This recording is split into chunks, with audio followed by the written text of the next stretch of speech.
बाबा परमपिता शिव ब्रह्मा द्वारा शंकर द्वारा पाठ बजाते हैं।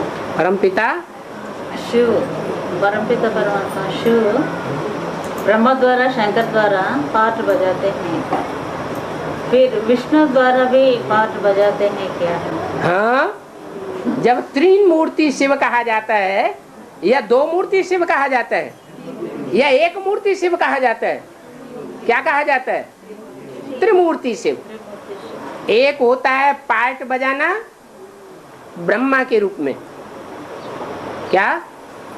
ब्रह्मा माने मन, मनसा के संकल्पों से ब्रह्मा ने क्या रची? सृष्टि रची। लेकिन वो किसी को दिखाई तो पड़ती नहीं है। सारी दुनिया को दिखाई पड़ेगी क्या? नहीं, सारी दुनिया को दिखाई नहीं पड़ती।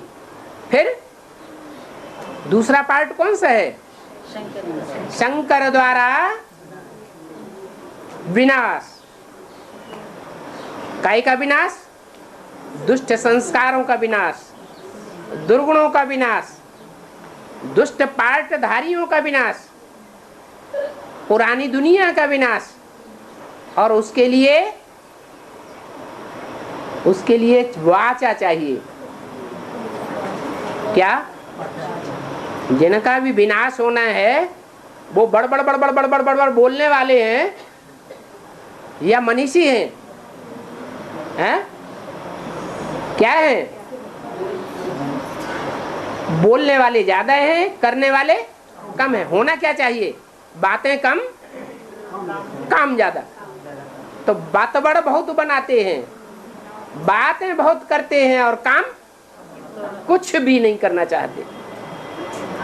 तो ऐसे बतबड़ करने वालों के लिए, विनाश करने के लिए वाचा की जरूरत होती है।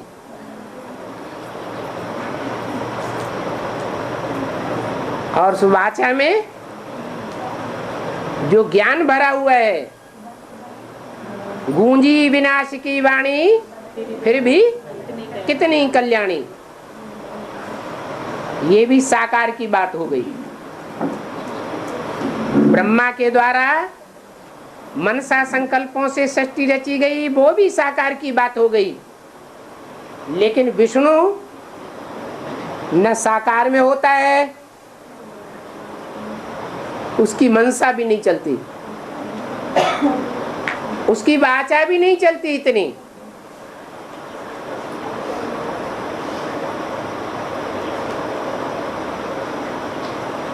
क्या चलता है?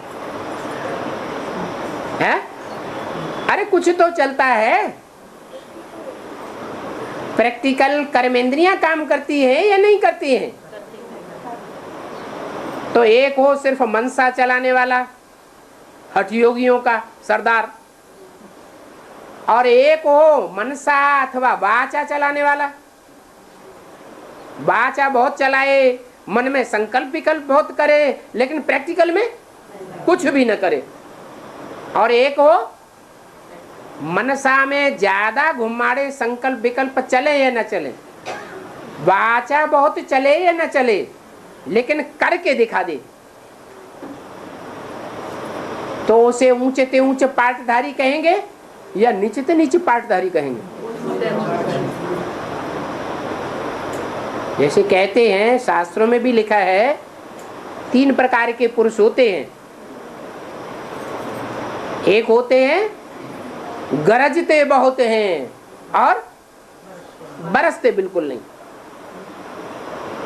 वो थर्ड क्लास हुए या फर्स्ट क्लास हुए? हैं? और तो थर्ड क्लास हो गए। इतनी गर्जना की, इतना सबको डराया धमकाया और किया कुछ भी नहीं।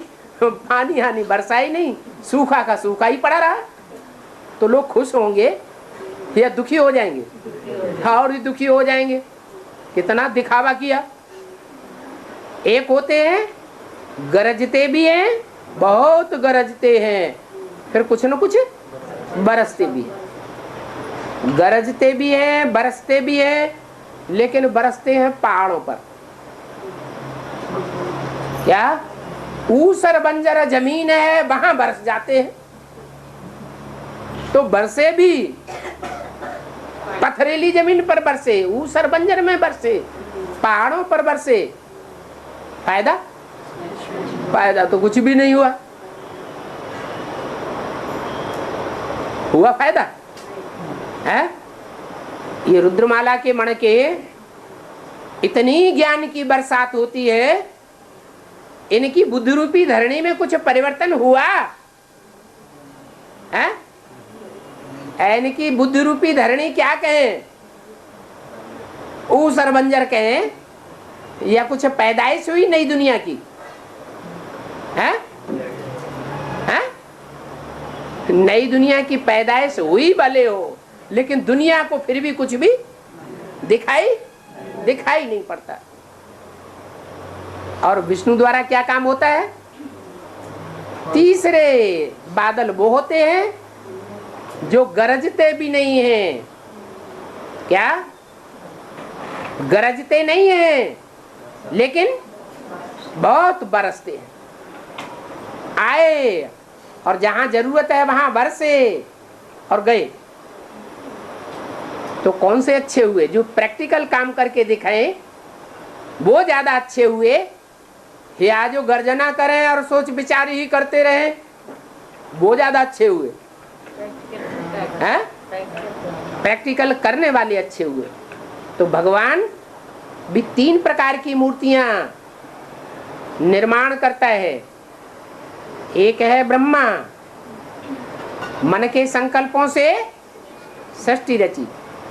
दूसरा है गूंजी विनाश की वाणी, सारे मठ पंथ जितने भी दुनिया में फैले हुए हैं, जितने भी धर्म के नाम पर धतिंग फैले हुए हैं, उन सब को वाणी से काट करके खंडन कर देता है। सब विकारी हैं, एक भी निर्विकारी नहीं।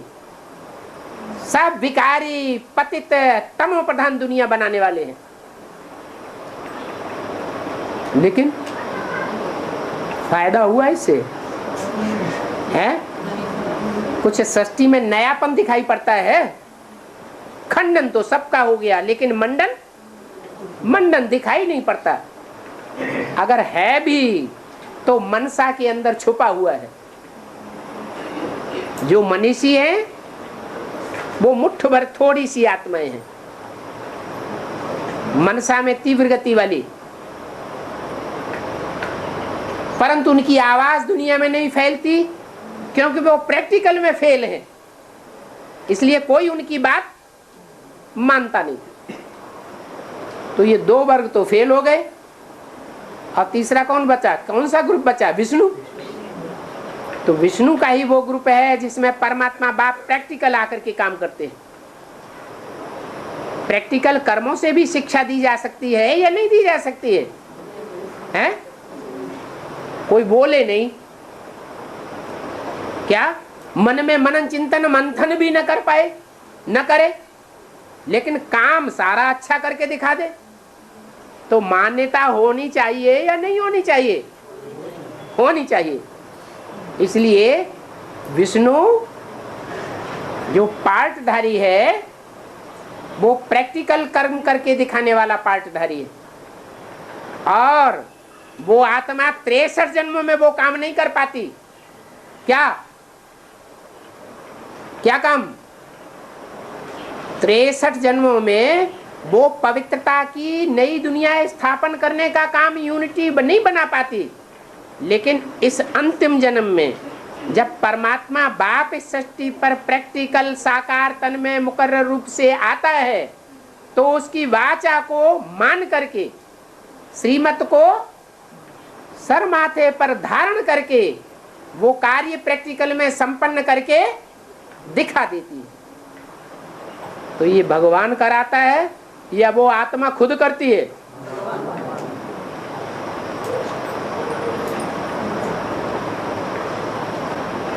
बाबा